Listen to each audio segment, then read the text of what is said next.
I want to remind you that we're in the middle of a sermon series, and if we weren't in the middle of a sermon series, I probably would have stayed home today. But God is calling. The last 2 weeks we talked about God is calling us on a journey, and last week we talked about, are we ready for that journey? This week we're going to find out if we're listening. Over the next few weeks we'll say God is calling, are we complaining? Are we following? And finally, God is calling a handful of us to handle it. Let us pray. May the words of my mouth and the meditation of all of our hearts be acceptable in your sight, O God. For you are our rock and our Redeemer. Amen. Now, I know there's nobody in here that's this old, but back when the telegraph was the fastest method of long-distance communication, a young man applied for a job as a Morse code operator. And answering an ad in the newspaper, he went to the office that was listed, and when he arrived, he went in, and it was noisy in the office, clatter and noise and the sound of a telegraph in the background, and on the sign on the receptionist counter instructed the job applicants to fill out a form and wait till they were summoned to the inner office. The young man filled out his form and sat down with 7 or 8 other people who were waiting to be called back, and after a minute or two, the man stands up, crosses the room, goes through the door, and walks right in. Now, naturally, the other 7 or 8 got upset about this because they'd been here much longer, and they muttered among themselves that they hadn't been summoned yet, and they assumed the man had just made a mistake, and because of his mistake will probably be disqualified. Within a few minutes, however, the employer escorted the young man out of the office and said to the other applicants, "Thank you all for coming in, but the position's filled." And they're like, "Wait a minute. I don't understand. He was the last one to come in, and we never got a chance to be interviewed. It's not fair. The job should be one of ours." And the employee said, "I'm sorry, but you've been sitting there the whole time, and the telegraph has been ticking out in Morse code. If you understand this message, come on in, the job is yours."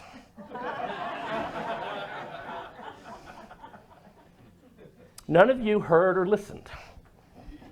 We live in a world of busyness and clatter, just like that office. People are distracted and unable to hear the still small voice of God when God speaks to them. What about you all? Are you tuned into God's voice? Do you hear God when God speaks to you? Are you even listening? Now, we humans really aren't very good at listening. I mean, you'd think that would be a silly statement to say, but it isn't. There seems to be an art to listening. I mean, how hard can it be? You sit there and you nod your head at appropriate times, although that gets husbands in trouble all the time. But for many people, listening's a problem. Now, I have found over the years that I'm a pretty good listener as a pastor, but not necessarily as a husband. Really? Really? You know, I have to admit, I'm not so good because sometimes I just nod my head when she's talking, and I shouldn't do that. I was looking at ideas for listening and Googling, there are YouTube videos to teach you how to listen. And there's a listening association you can join to improve your listening skills. These things exist because people have a problem with this. People aren't good at listening. They'd rather be talking themselves or doing things or dreaming about things, but listening, not so much. A while back, Sherry and I were having dinner with her brother and their family, and we were all hearing the same conversation, and I wanted to get in on the conversation because I had a story that was relevant to what we were talking about. But somehow, because I was formulating the story in my head, I didn't hear that Sherry had already told the same story. Now, I was sitting at the same table. I heard the same conversation, but evidently I wasn't paying attention. A high school music appreciation teacher, Julianne, you can appreciate this. A high school appreciation teacher once asked her class what the difference between listening and hearing was. And it took a little while, but finally one of the kids said, listening is wanting to hear. And I like that definition. Listening is wanting to hear. I think that's the way it is with God sometimes. God is speaking to us, but we don't want to hear it. Or we do, and we just don't understand it. Today, we meet the prophet Samuel, and I did hear the scripture read a little while ago, and you read that beautifully, by the way. When he was a little boy who worked in the temple under the supervision of a priest named Eli. And we're told in verse 1 that those days the word of the Lord was rare. There were no visions. In other words, God was choosing not to speak to the people.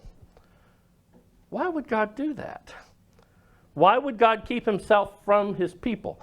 I personally am not sure if God was speaking to the people and the people just weren't listening.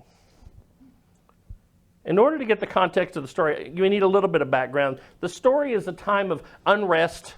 We always have unrest with the Israelites somehow. They have long been freed from Egyptian slavery. Moses has died. Joshua sent them into the promised land, and he's died. And the book of Judges tells us that after Joshua's death, the Israelites begin to disobey God. And as they do, they're taken as slaves by a neighboring people. And they cry out to God, who raises up a judge who frees them. And they follow God until that judge dies, and then they do it all again, and they get hauled away until they cry out again and the judge frees them. It's a pattern of existence. And by the time we get to the book of Samuel, there's this loose federation of the tribes. You remember, this is before there's a king. So the Israelites are just a loose federations of these 12 tribes, and the Philistines are kind of scary. And not only are they facing these military threats, but this internal crisis, because Eli, who is a good and righteous man who's the priest, has 2 sons who are just rotten. And they don't do what they're supposed to do. Matter of fact, they're doing everything they can do to make themselves wealthy. They have no regard for God or the people. So, the Israelites have very little concern in listening for God's voice at this point, because they've abandoned God. And so here we are with Samuel and Eli. Samuel is the son of Hannah, who wasn't supposed to be able to have kids, and she prayed, God, if you give me a child, I'll dedicate him to you and you can have him. So she gives birth to Samuel at an early age and goes and takes the baby and lets the baby live with Eli. So let's say that Eli is Jeff's age, and he doesn't move around as well as he used to do, and he has a 5-10-year-old kid living with him. And at the time of this story, he's probably about 14. So one night, you've got Eli in bed in one room, and Samuel is probably sleeping in the same room as the Ark of the Covenant. So he's asleep here. And all of a sudden he hears, Samuel! Well, he's a good kid. He knows Eli can't get up and get stuff for himself, so he pops up, runs into the other room, and says, Eli, I'm here, what you need? And Eli, who's asleep, goes, go away! Go to bed. I'm tired. I didn't call you. So he goes back and lays back down, and all of a sudden he hears, Samuel! And he pops back up again. And he runs back in there and he goes, Eli, I'm here. What do you need? And Eli is just like, leave me alone, boy. I'm sleeping. So he trods back in there one more time. He lays back down. Samuel! Well, the nosy heard it that time. He's not imagining this. So he goes running back in there and said, Eli, you are calling me. What do you want? That's the third time. And Eli sits up in the bed and goes, kind of wipes his eyes a little bit. And it finally dawns on him. It's God calling him. So he says to him, I need you to go back in there and listen for God's voice one more time. And if he calls you again, say, here I am, Lord, your servant. So Samuel runs back in there and lays back down. Now he can't go back to sleep. He's probably staring at the ceiling. And he hears it again. Samuel, Samuel. And he sits up and he says, here I am, Lord, your servant. It's an amazing story. But he had to know what he was listening for. He was listening for God's call, God's voice, God's direction. And it doesn't always come when we're expecting it. Sometimes God's call is not always what we want it to be. Samuel certainly wasn't expecting this call from God, and it really didn't come at a convenient time, because what he told Samuel was that he was going to punish Eli and his sons. Now, Eli is the one who told him to go listen for God's voice. How's this conversation going to go? Is that a conversation you're going to want to have? Too often, things happen in turbulent times and we get a message we don't necessarily want. The key is that we have to tune in. We have to listen. And we have to obey those times when we hear God's call. Now, I'm going to do something dangerous this morning.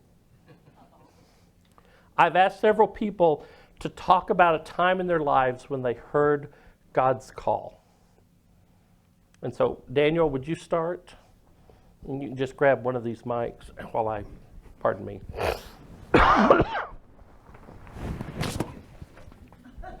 I'm so sorry.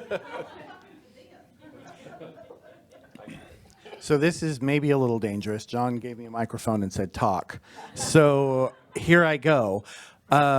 For me, the call, there are a couple of moments, and I'll try to shorten them as much as I can. But I knew at a very early age that I was called. I couldn't even tell you what. It was probably before I hit my teens and puberty that I was called. But I also knew there was something different about me that made me kind of unacceptable, and that I didn't think that God was right and he was calling the wrong person, or the message got crossed or something, because there's no way, that this young gay man could possibly be called into ministry, because being gay just wasn't okay. And it was not something, why would God even think about that?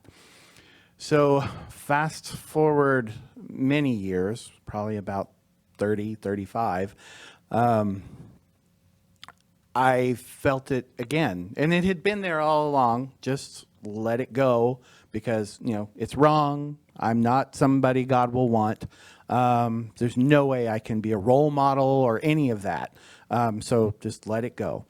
So I'm sitting at church, and I had started back to school to finish my bachelor's degree, and I was about 2 semesters away from finishing. And some of you may know Kay Northcutt, who is like my angel, and I love her dearly. She was attending where I was attending, and she knew I was back in school, and she, and I'd spoken a few times, and I was leading the choir there, and she said, there's this program, and it's through the Archdiocese in Oklahoma City, and it's affiliated with Aquinas Institute of Theology in St. Louis. And she said, this is tailor-made for you. You need to go. And I said, what? I don't even have a bachelor's degree. This is a Master of Arts Pastoral Ministry. How can I even consider this? They won't want me. That was always my answer. They won't want me. Nobody will want me. Why would anybody want me? And Kay says, just talk to them. Just talk to them. And it felt right. It felt like the thing to do. I couldn't see how it could happen, but it felt like the thing to do. And it worked. I talked to them. I took a test. I gave them my transcripts. I told them some of the things that I'd done, and they said, yeah, we want you. Do this. And they let me enroll, and I graduated in May. So what I have learned through that experience, because as I went through seminary the first time, I kept getting these impulses, these feelings, this nudge to go do this. Then I felt this nudge to shift a little bit, but each nudge led me to the next step, whatever that next step was. And it was always right. And so what I've learned is when I feel that nudge, when I feel that urge and it's strong, that's God. And if I don't do it, it's going to get louder and it's going to get impossible to miss. It may take 30 years, but eventually he got me. So, and it keeps going. So that's my call. When I feel that urge, that nudge, that push, where there's peace, even if I can't see a way, that's God. Don't touch that. Julianne? Thank you, David. Okay, I'll be as concise as I can, but there's kind of two stories here that go together. So, little background about myself. My mom was Catholic, my dad was Methodist, but we never actually went to church together. So I did not grow up in the church. So every single time I had friends when I was younger who said, "Hey, Julian, come spend the night and then come to church with me the next day," I was like, "Oh, I don't want to go to church," as it freaked me out. So I go through high school, I go through college, and I had attended a little bit in high school. I'd attended a Methodist church, but it still wasn't right. So fast forward to college. After college, I had two very rough first years of teaching where politics got in the way, and I was let go because the person that was my head director wanted their friend to work with them. That's just the short of it. So anyway, here I am. Years later when John and I finally get married. And he grew up Disciples of Christ. And so about September of 2013, he says, "I want to go back to church." And I'm like, "Oh no, I don't want to go back." It freaks me out just because I hadn't found the right family to belong to, the right people to be with. So we went to another Disciples of Christ church. We didn't quite like it. Then we came here. Then we met Malget, we met the Hamiltons, we met everybody here, so I started feeling comfortable here. Now our attendance was a little spotty for a little bit, but then he knew how to get me back. He hired me to play. I need you to play flute this Sunday, so I came back and we started getting more and more comfortable with the church. At this time, I'm in my third year of teaching, and I'm part public school, part private school at this point, 2 Catholic schools and a public school. I was trying to figure out whether to go to Bishop McGinnis and make it all 3 Catholic schools, so I was full-time, or to go to a public school that was open. And when you go to college to be a music major, most of what you hear is going to a public school. Go teach at a public school and, more opportunities, bigger groups, all that. So I really, really wanted to go to this public school. But then I kept hearing from my Catholic principals, well, Bishop McGinnis really wants you to interview. They really want you there because you're already involved with the Archdiocese, with 2 other Catholic schools. So we get to Stations of the Cross. So it's set up in the sanctuary, and I decide to go through it. Now, at this time, I'm not baptized yet. I'm just at the church. I'm still loving the church and loving, not all of you are here yet, but some of you are here and really starting to have a family here.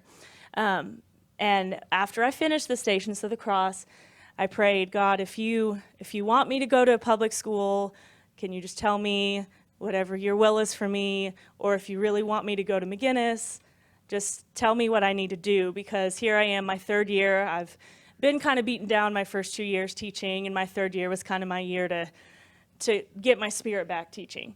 So then McGinnis calls. So I went to McGinnis, and I told one of my friends at the public school I worked with, "Man, I don't want to like these people, but they're really nice. So maybe I need to come here." But I didn't want to because there wasn't a program There was, I was one of 4 directors with 160 kids in the school. So, or in the band, not in the school. But anyway, so I didn't want to like it, but also I felt comfortable enough to go up to Malget and say that I would like to officially become a member of the church and get baptized. And I believe was I your first baptism here? Yes, that was his first baptism here. And the last time we worshiped on the Memorial Marathon Sunday. Because, We like to never God or who was baptized. right, almost. I But, had to beg the police officer at the top of the hill. yes, me too. I was like, I'm getting baptized. I need to go. But anyway, so long story short, I talked to McGinnis 4 times before I took the job. And it wasn't easy at first. I had 7 students. Hearing the fight song the first few times was very rough with 7 students, but I learned a lot from those kids who didn't care what anybody else thought of them and just wanted to play. And I learned with joining the church here and being a part of McGinnis that, musical experiences don't have to happen in a big public school. They can happen anywhere. And, I had my music experiences here, and I have a family here. So those both kind of go together because they happened at the same time. But if I wouldn't have listened, then I wouldn't have gotten any of those opportunities. So that's it.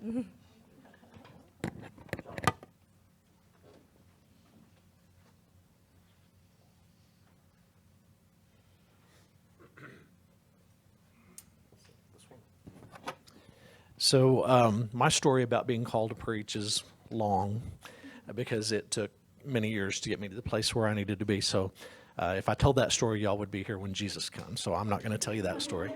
I felt compelled to tell you about a time that I felt God calling me to issue forgiveness to someone who I felt like had hurt me.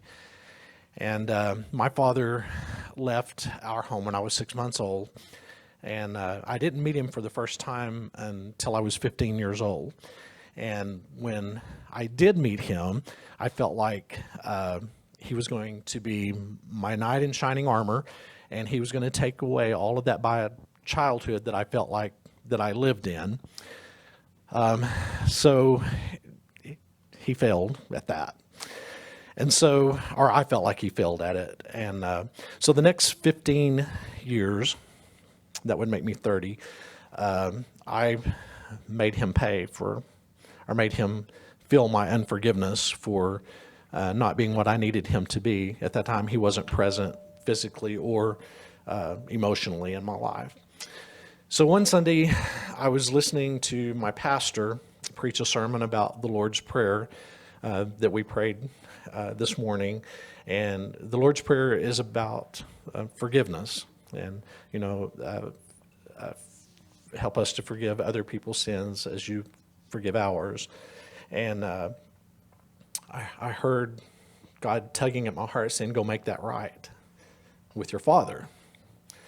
And I didn't want to do that. And so I heard that all through the sermon. And at the end of it, he says, Jesus, after he prayed, he said, because if you want your father to forgive you, you must forgive others. So I went to work the next day, and all through the day I was hearing God say, go make that right, go make that right. And I didn't want to, and I went home that night, I went to sleep and woke up in the middle of the night, and my heart was hurting because I didn't want to, I felt like it's not my place to go to, that's his place to come to me. And so it's an ordeal. He lived at Walters at that time, and I lived at Lindsay, and I had to take a day off to go down there because it was just an ordeal getting down there to where he lived. And I asked him if he would spend the day with me, and he did. And we went to Lawton. We had something to eat, and I just told him, I said, I have spent the years before I knew you and after I have known you in a spirit of unforgiveness and wanting you to feel bad for what you've done towards me, or what I felt like you had done towards me. And so I had the opportunity to ask him to forgive me for heaping that upon him.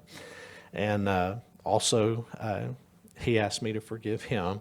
And we were We didn't have that relationship that I wanted, but we were good friends until he died 4 years ago, and I was able to speak at his funeral, and that was God calling me to give forgiveness. Give them a hand, because that takes a lot.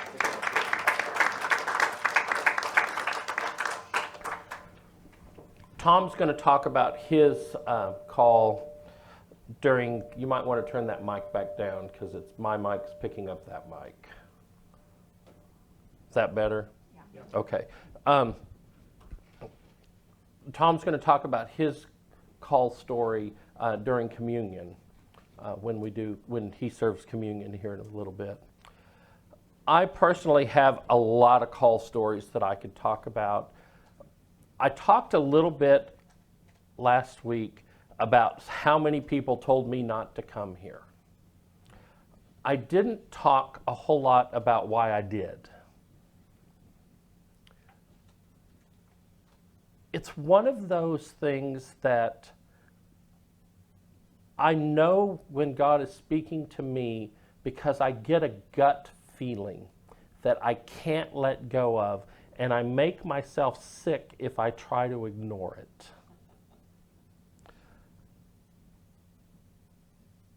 Even though everyone discouraged me, with the exception of my parents who wanted me close. But I had a gut feeling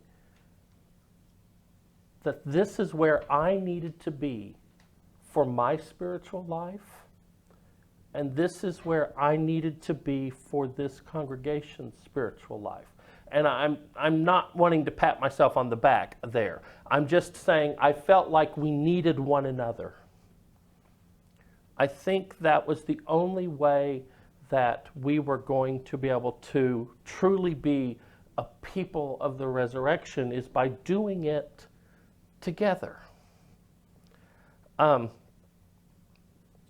You know, it's a hard thing to listen to those gut feelings that you get, to listen when God is calling you to do something that you don't want to do.